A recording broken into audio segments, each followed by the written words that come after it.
First of all, allow me on behalf of the Boholano people, together with the officials of the province of Bohol, our Vice Governor, members of the Provincial Board, members of Congress, and the rest of the officialdom, and the people of the province, let me thank the good President, our good friend of the province of Bohol, and we would like to thank President Noynoy Aquino for coming over personally to oversee the effects of the earthquake in the province, and likewise to the rest of the members of his official family and the rest of the agencies who are here with us today.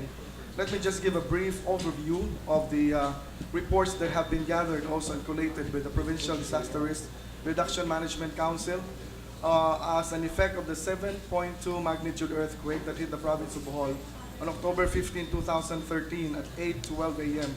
The epicenter was recorded by PHIVOLCS 2 kilometers southeast of the town of Carmen. As of 5:39 a.m., October 16, 2013, and this is the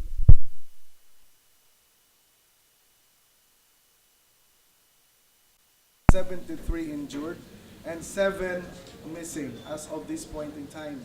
Major damage to infrastructure include the following. Heavily hit were the municipalities of Maribojoc, Loon, Antiquera, and Alburquerque, with Maribohoc's Abatan Bridge pavement collapsed. This is a national bridge connecting the towns of Cortes to Maribojoc and a major access to Bigon and the towns facing Cebu. So this is impassable as of this point.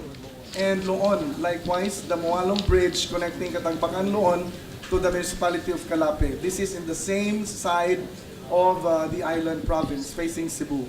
Antiquera's Bungahan Bridge connecting the municipality of Antiquera to the municipality of Balilihan is also damaged. This is the result of which is now a circuitous route to Maribojoc, which otherwise would have been reached from Tagbilaran in just 15 minutes. Now, we can reach Maribojoc using a separate route in an hour and a half. That is the length of time needed. Nevertheless, we can access still the alternate route for the distribution of relief goods and assistance. Alburquerque's Tagbuani Bridge connecting the municipality of Alburquerque and Luay, still passable by motorcycles only, but will not be possible by four-wheeled vehicles. A number of bridges have been likewise reported as affected. Dimiao, Luay, Calape, Hitafe, Buenavista, Dawis, and San Isidro have also been reported slightly damaged and passable to light vehicles only. The reports here will, of course, include not only bridges under DPWH, but also those that are under the provincial government. The city of Tagbilaran has cracked road sections leading to the pier and fast-craft embankment in a vertical settlement site. The port of Tagbilaran is closed as of this point, and major damage also has been seen in this particular facility. Loon Katagbakan Port, 2 docking spaces have collapsed, and Ubay, partially damaged, Tubigon Port, partially damaged, and Hagna likewise. Non-passable roads include the Cortes Maribojoc, Bilar, Loboc, Loon, Albor, Luay. Hitafe Road has a slip. Balilihan, Antiquera, San Isidro, Caboy, Clarin, and La Paz, Carmen. Historical churches of the towns of Loboc, Loon, and Maribojoc have been totally damaged. Particularly damaged are the church, or rather partially damaged, are the churches of Baclayon, Luay, Dimiao, Calape, Cortes, Trinidad, Lila, Tagbilaran City, Sicatuna, Talibon, Clarin, Corelia, Panglao, Dawis, and Carmen, as well as 6 chapels in Inabanga.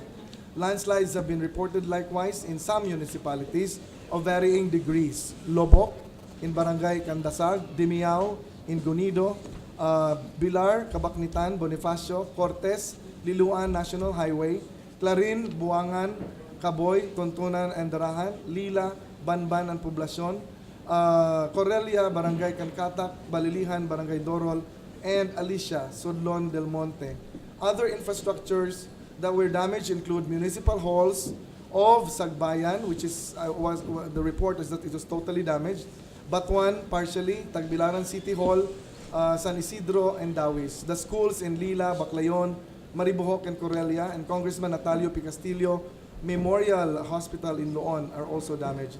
Of course, we are receiving figures coming from DPWH, the 3 engineering districts, with our regional director assisting them in our meeting early dawn today, gave in their estimates on the figures that will be needed to make these roads passable. So these are the updates, Mr. President, and we are very happy once again that amidst all these difficulties that Bohol is facing today, you are here with us, and we are more than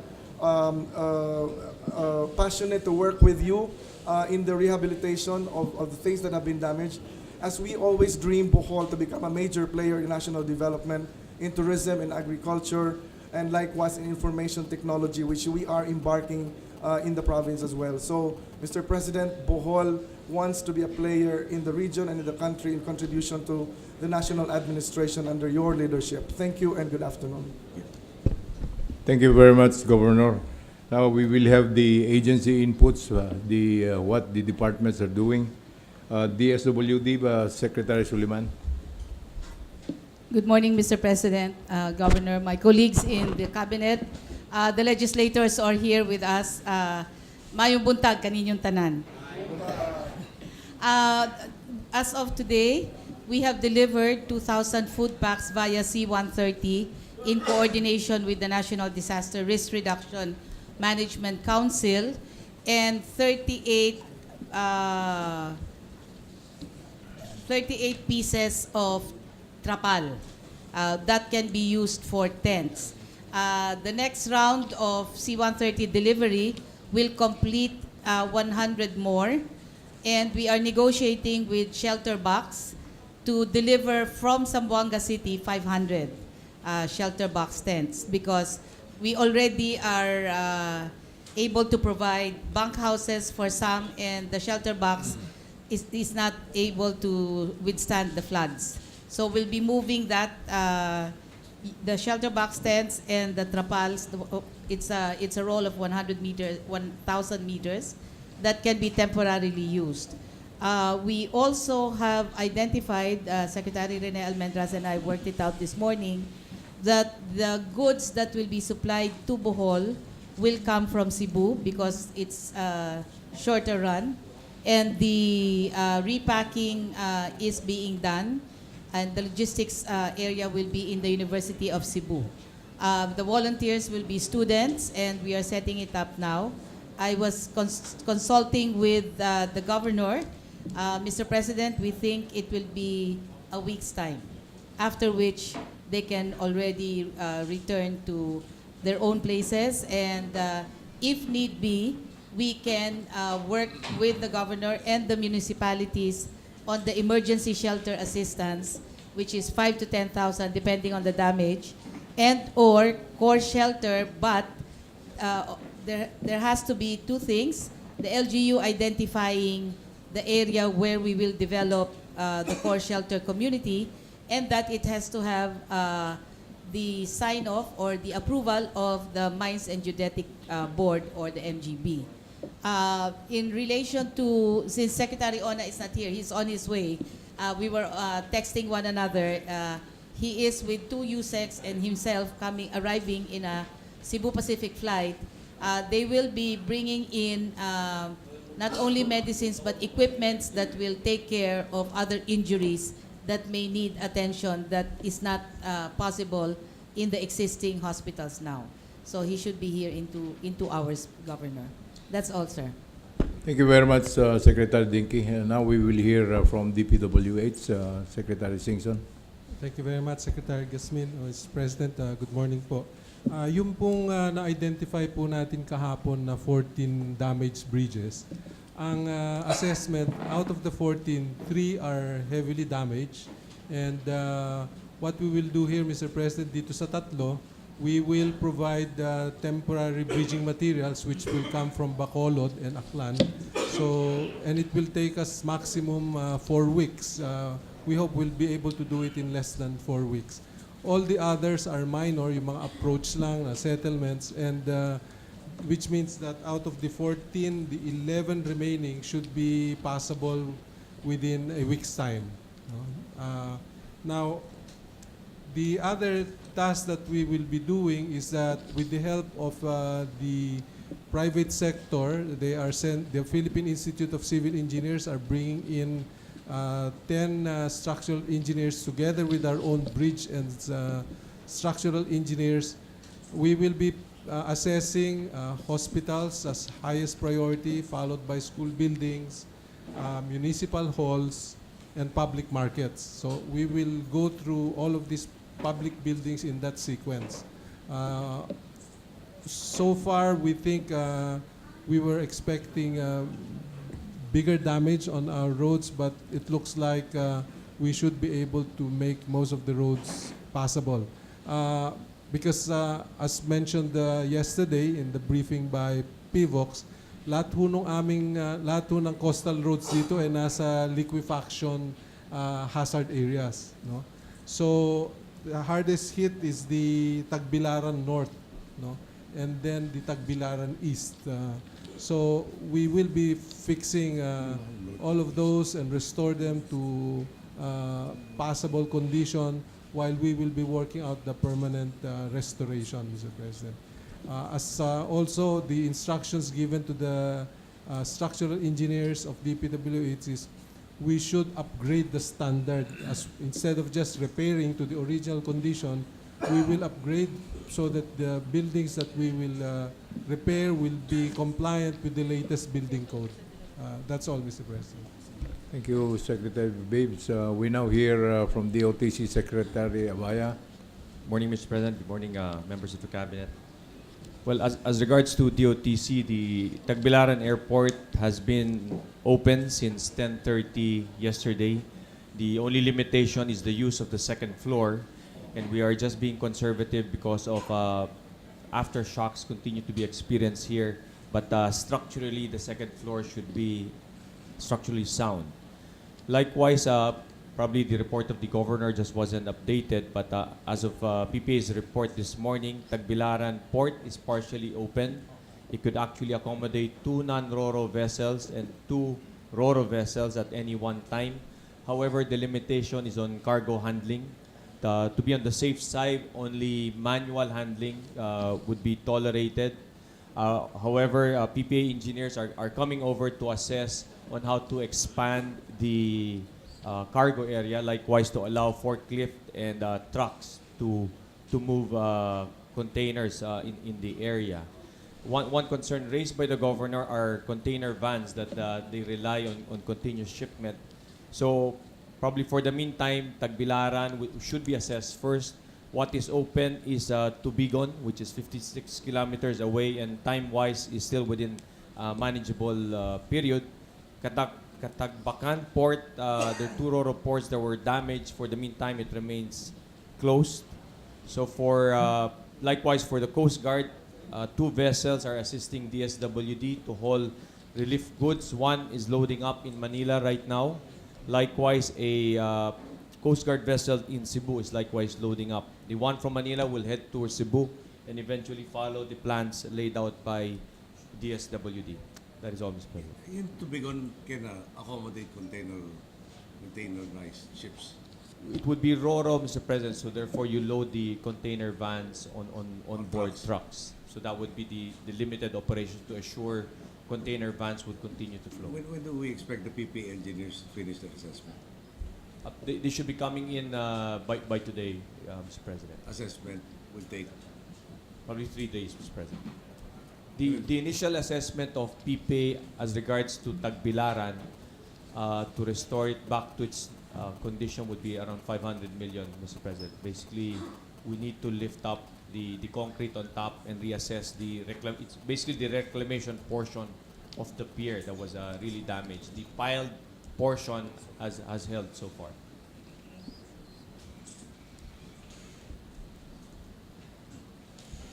Thank you, Secretary. We now hear DILG Secretary Mar. Thank you, Mr. Chairman. Mr. President, members of the Cabinet, local government officials, congressmen. Mr. President, we've been coordinating with the local police to ensure the security of the houses and the buildings, particularly those that are abandoned, or not abandoned, those that have been vacated by the residents because they still fear going back into their dwellings. No? Secondly, the PNP is also providing security to the several commercial establishments that have opened because there are many people that are looking to buy goods, and since they're the only ones open, there's quite a number outside of them. Lastly, the PNP is also coordinating with DTI as well as with the provincial and local government units, particularly in Tagbilaran, to encourage the local businessmen to open. There is sufficient supply of the goods.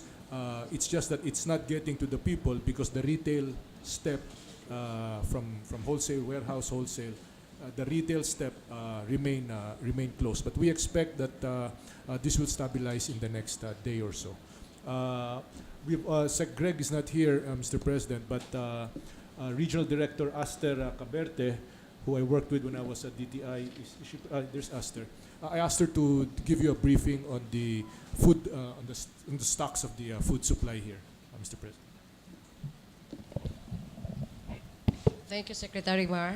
Mr. President, this is the situation of the price and basic commodity supply in the province. With the declaration of a state of calamity in the province, the DTI would automatically freeze prices at present level to prevent price manipulation and hoarding, and we are also monitoring the supply situation. As far as rice is concerned, this side of the province, we don't have much problem because we have so much supply from the major establishments. But one of the suppliers is based in Ubay, where it can assure us a 30-day supply. But we might just have to look into the road network situation. And that's why I have a meeting with the DPWH at 2 p.m. with the regional director to coordinate with them on the alternative routes. Just us, meaning the whole of Bohol, can be supplied by UPAI? Can remain 30-day supply? Supplies, Ubay is assuring 30 days supply For whom? For the entire province? for as far as rice is concerned. Rice. But the suppliers in this side of the province, we don't expect any problem.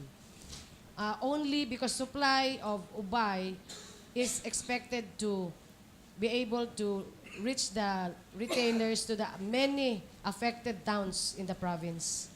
So we are very thankful that we have this big supplier in Ubay, but we just have to work with DPWH to be able to come up with a more efficient network to bring the supply to the towns. Mr. President, we are assured of a 30-day supply as far as rice is concerned. Other basic commodities? Other basic commodities, we are monitoring very closely, especially bottled water. Bottled water. We are so lucky that the bottled water has recently been included and classified as prime and basic commodity. So it is now under mandatory price freeze. So we are warning the retailers of bottled water who are starting to increase the price that this commodity is under price control, frozen at present levels. As far as petroleum products, Mr. President, this is quite critical because we are running at 8-day supply at the moment. And I'm seeking help from the National Price Coordinating Council, and also looking at possibility in as much as Katagbakan port is not operational. So we just have to look for other entry points for petroleum products. Anong normal supply niyo sa province for petroleum products? It's a 1-week supply, 1-week Normal. inventory. So now we have Yeah. more than the normal? Yeah. Yes or no? Yes. Oh, So we're looking at solutions to work with the National Price Coordinating Council to speed up because Sali. Marami nakikinig eh. Parang we have a critical problem. What is the normal supply? 7 days. What do you 7 have on days. hand? 8 days. 1 week, the normal level, Yeah, Mr. 7 President. days. Oh, you have 8 days supply. Yeah, because of the remaining inventory. Right. Yeah. So yung critical is not very critical. It's not really critical, but because of the demand now, Mr. President, The demand has increased. it has increased, has spiked. Mr. President, Mr. President, yung fear of lack of supply made people increase whatever they purchased. So And when we come up with statements that the fuel supply is critical, the fear will increase. Tama? Okay. But, Mr. President, we have received information that the depots remain, meaning they're not damaged. Okay. The Yeah. Okay. the facilities are not damaged. So the ships that normally come and Discharge. and discharge their fuel will still be able to do that because they don't dock naman eh. They discharge this offshore. Offshore. So the pipeline remains and tuloy-tuloy yung ability to discharge. Let's just be careful. No? There is no issue. We're creating issues. Yeah. Okay? Okay. Anything else? That's all, Mr. President. Thank you. Next. Okay, thank you very much. Pitching in for DOE will be Secretary Almendras. Mr. President, members of the Cabinet, and Congressmen, on the gas station situation, Mr. President, there are 14 gas stations in Bohol that are not operating. Only 14 are. Out They of? have difficulties out of.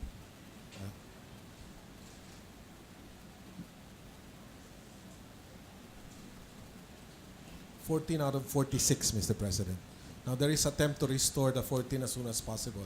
Yeah, the They're 14 just are structural. concentrated in one area, two areas. No, they're all over the province, Mr. President. So there are alternates. There are So I alternatives. don't think we have to study So, that. based on the power situation, Mr. President,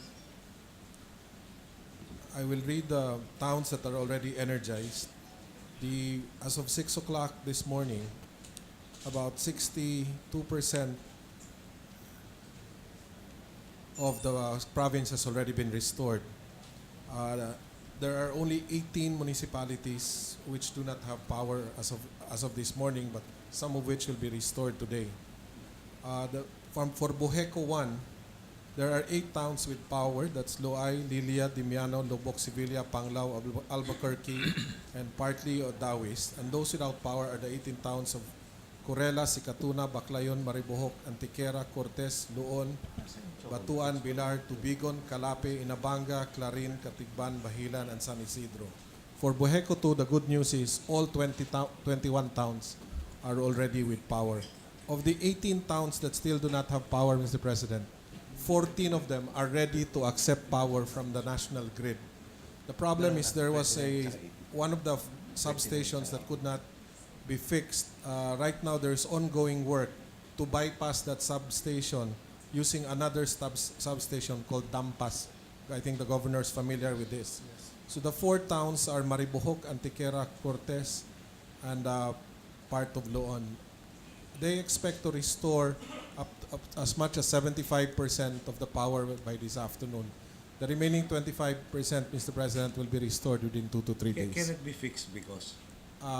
The damage to the substation is significant. So there is now a rewiring of the grid, Mr. President, to use another substation, which can anyway handle that load, Mr. President. Yung rewiring is a temporary solution? Or Yes, is that's the a permanent? temporary solution. While the other substation, the Dahan substation, Mr. President, the Dampas substation is capable of the load. So there will be no problem, even if the repairs will be prolonged. It's faster to do this than to repair the damaged substation, Mr. President. Sino ba? Meron pa sila. Representing the DOST, we have Director Silidum. Thank you. Thank you, Mr. Chair. Good morning, Mr. President. Aftershocks are still being recorded as of 11 a.m.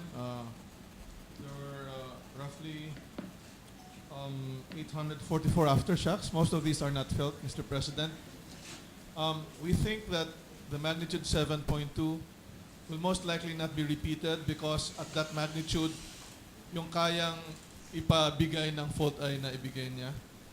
What we need to just watch out for moderate magnitude, and so far the highest magnitude is 5.1. There should be no fear among the people for the aftershock if they are in a safe building like this. What we need to just watch out is that damaged buildings and houses must be avoided and must be inspected right away. People must avoid areas affected by landslide and steep slopes because smaller aftershocks can either further damage the building or cause aftershocks. FIVOX is continuously monitoring this. The most critical in our experience is the first 3 days. We hope that if it follows the same trend as Negros earthquake, after 3 days, the number of aftershocks will decrease. We are also sending a team of experts. The first team to arrive, supposedly this morning, might be after lunch, is to help the provinces of Bohol and Cebu conduct information campaign, first to allay the fear of the people, to reassure them that the real danger has been finished. Also to emphasize that there is no threat for tsunami at all because of the on-land epicenter of the earthquake. And the next team to arrive will be the group of scientists that will investigate the effects of the earthquake and study further on how to make sure that you have the right information for your next plans for Bohol for disaster preparedness po. Maraming pong salamat. Yung query lang doon sa 7 people still missing. Any status? 7. Yes, 7, sir. Province total. 7 dito. Bohol. Yes, saan sa Bohol? Yeah.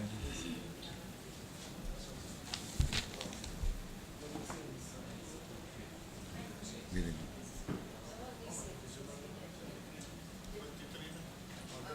Missing 23?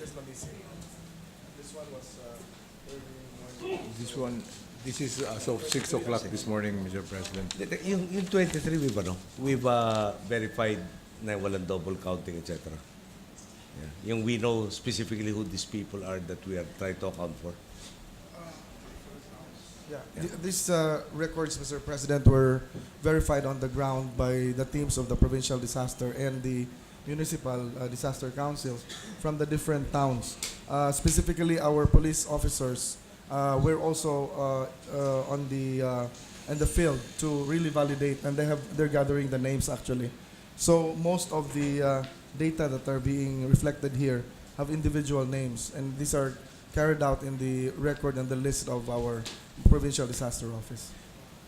Yung ito 23, pa kung nandun ng police na involved na, General Ross, paki-check nga yung status of yung search and recovery. We'll do that, sir. Yung, can I just add to what everything I said? Yung, siyempre, natural disaster beyond anybody's control. Tapos kung maglalagay yung absence of information, and if we're not careful of the language, we add to the general sense of malice and fear. So, not to point out, pero yung critical, be careful of the phrases. For instance, yung in the papers today, binabasa ko lang, I think it was in reference to Cebu, they were checking on a school and students. Kahapon holiday, there should have been no school. And, parang yung may nagsabi sa kanya, itong tao bilang magpapapil na spokesman, tapos hindi man niya inisip yung sinasabi niya. Ads.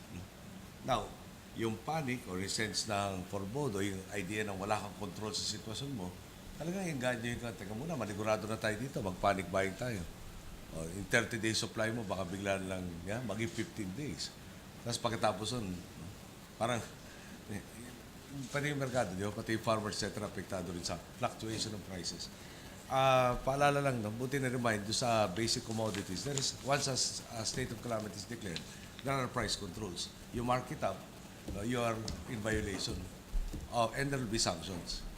And I assure you, we will be monitoring everybody's compliance with the said law. Okay?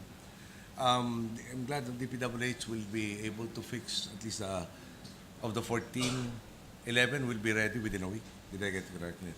And the 3 na major within maximum of 4 weeks. And of course, Secretary Singson delivers every time he says something. No? Pero lang naman may force majeure. No? Gagaling pa ng Bacolod sa Aklan yung temporary for the 3. Issure natin na there are sufficient funds available. There are sufficient items, goods, materials for all of those who are evacuated. We understand yung concern na kung bakit ayaw muna natin doon sa tabi ng coast. No? Pero as PBOX stated, for the most part, in terms of the earthquake, tapos na yung major issue.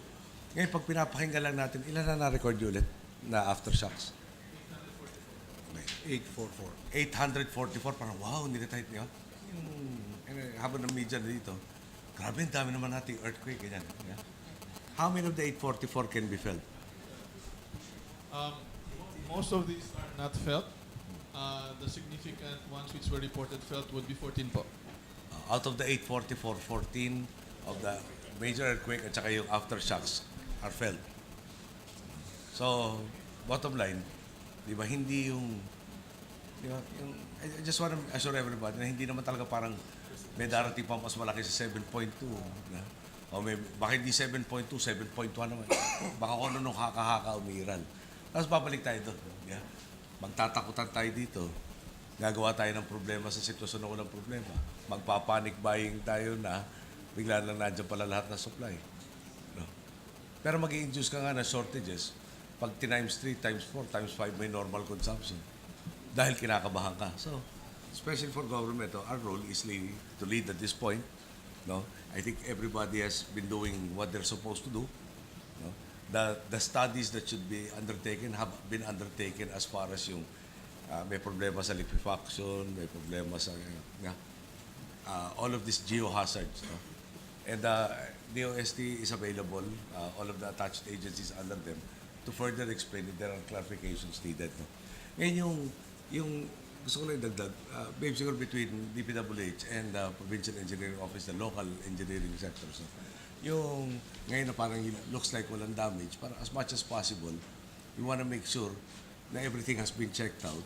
No? Yung, and if we can, yung, nung congressman kasi ako sa Tarlac, na nagkaroon ng sunog doon sa palengke, sa isang stall, na napatay na makagad. Sinarado yung buong palengke, inaudit yung buong palengke, nag-seminar, certify na ready for occupancy.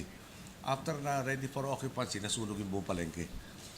Okay. And that was when I was a congressman. Under our watching, when I'm sure that will not happen. Pero I really want to emphasize, very thorough, na baka doesn't look like may damage. So as much as possible, na yung yesterday said, the pictures that I was seeing, for instance, may mga gumuho, parang wala akong napansin na reinforcing bars. No? And I'm not an engineer. Pero, yeah. Kasi may namatay hollow blocks. No? So, natabunan ng hollow blocks. So, tinitin mo, kung may reinforcing, perhaps it could have bridged too. No? The newest building code is circa 2010. No?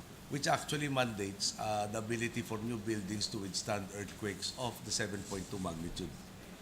Okay. Now, yung paano yung older buildings, merong procedure called retrofitting to make them compliant on a performance basis with the building code. And basically to ensure. Okay. Ngayon, yung through the media, we'd like to ask the citizen also to, you can contact your LGU and have an assessment as to, kung may duda kayo, may napansin kayong cracks.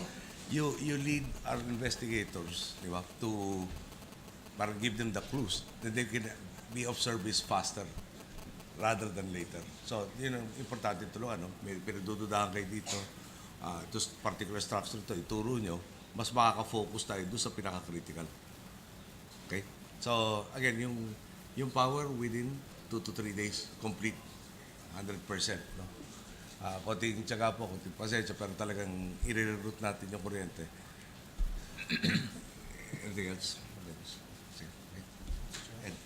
Yes, Mr. President, thank you. One information that I think we should likewise bring forth here is, other than the infrastructure damages of the public works and the other infrastructure facilities, in terms of damages to private homes, it's really a recorded fact that quite a number of houses were likewise affected. So programs of our government in relation to assisting the houses that have been damaged will also be very much a welcome development, including other programs from housing agencies maybe. Yung as far as yung socialized housing is concerned, no, DSWD will brief on the details. Then we'll task specifically the Vice President, no, who's heading the housing sector, from pag-ibig to yung home mortgage to HUDCC, CMP. We'll task them, and I'm sure they're undertaking that already, and they will inform to kung may waiving of the loans, etc. They'll come up with a whole list of things that can be done. Okay. Idagdag ko na rin yung ating churches, yung pinapaaral lang ho natin may separation ng church and state. No? Pero meron raw batas para pag historical landmarks. I just don't want to commit right now nire-research pa mabuti dito. Pero at the minimum, you can expect me to help if as a minimum, getting the private sector to help kung hindi pa pwede gobyerno as far as yung historical churches are concerned. At least to get them back, yung physically to where they were, yung aesthetics, baka naman structurally more compliant with the 2010 building code. Okay? Sorry, tutur na tayo. So once again, our congressman, yes, You want to maybe say we have something. Mr. President, just one more thing. Other than the concern already brought by the governor, there is also one concern. If you could support us and your cabinet, if we could have the barangay elections in the province of Bohol postponed. Malapit na kasi, tapos considering the things that we have to do here and the people that needs full time and attention to address the challenges that they're facing right now. Baka dapat process has to come from a resolution from you later. Yeah, we'll do our part. Yeah, but we hope we could have the support from the leadership. Yeah. Thank you, Mr. President. The provincial government will pass a resolution, Mr. President. And I'd like to comment on this. And likewise, in that manner that yesterday, after we made an assessment on the whole damage, the provincial board also was called and convened for the declaration of a state of calamity for the whole province. And initial, of course, releases of their respective calamity funds had to address immediate needs of the local governments. Thank you. Another congressman, the mayor.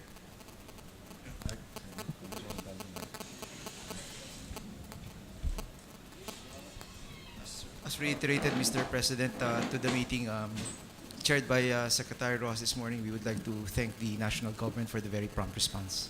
Thank you, sir, for being here. Yeah.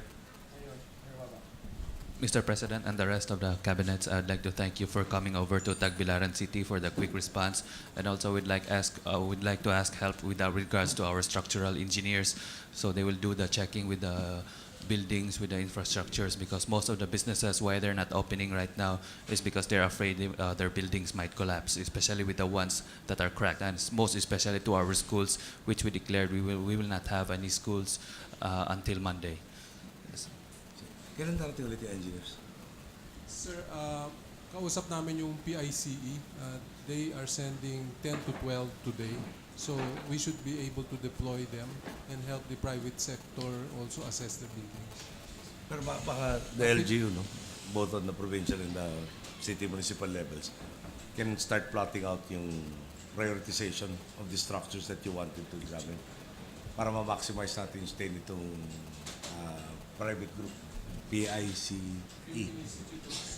Civil Engineers. And Mr. President, yesterday we issued a directive to the Provincial Engineers Office to coordinate together with the GSO and the other engineering offices to make use of all the available structural engineers in the province to help in the immediate inspection of the structural viability of all these structures. And we also said that occupancy of these buildings must have a prerequisite inspection, those that would really require such kind of a check, Mr. President. Last thing na lang, nalusan yung soil and may forecast ng rain. So, just make sure that the community is prone to landslides and flooding. We inventory, then we check, then we move them out, especially in the days na list. Okay?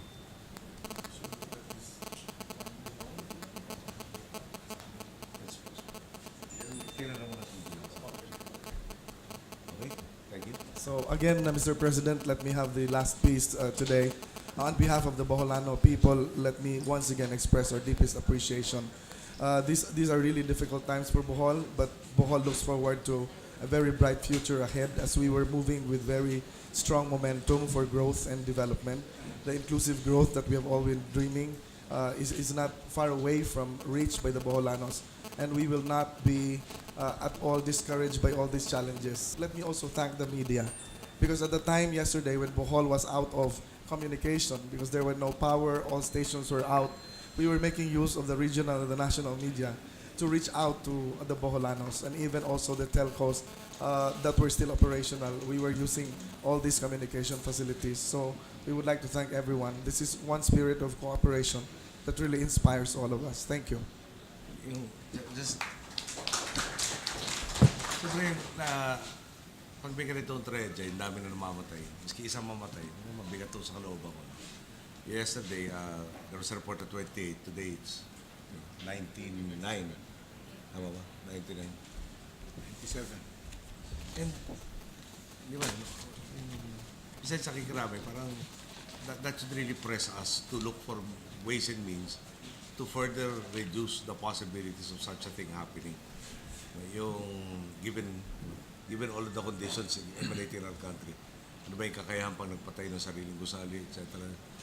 Quality of the inspections, yung planning of where it's situated. May limitations po tayo talaga physically. Yung mga karsada niya, for instance, yung pumapalubot sa buong probinsya, coastal, medyo prone. Para pag tinignan natin yung mapa sa liquefaction, walang ibang pagpapatungan dahil maraming bulubundukin, maraming hills. Wala kang ibang paglalagyan kundi itong lugar na talaga namang para matatamaan kung may landslides, kung may earthquakes, etc. But still, given the limitations, parang I really want to assure everybody, every time there's a natural calamity, even a man-made calamity, and every life lost, really presses us further to find how we can further improve what is already existing.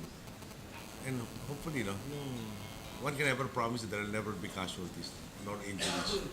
But I think one will be remiss if we cannot demonstrate that there's an improvement in what is already extant. Okay? So again, thank you. Everybody's quick response. Yung, as always, sensya na kayo, never tayo satisfied. We have to look for ways and means how we can even be of service faster, quicker, more effectively. Okay. Thank you. Thank you.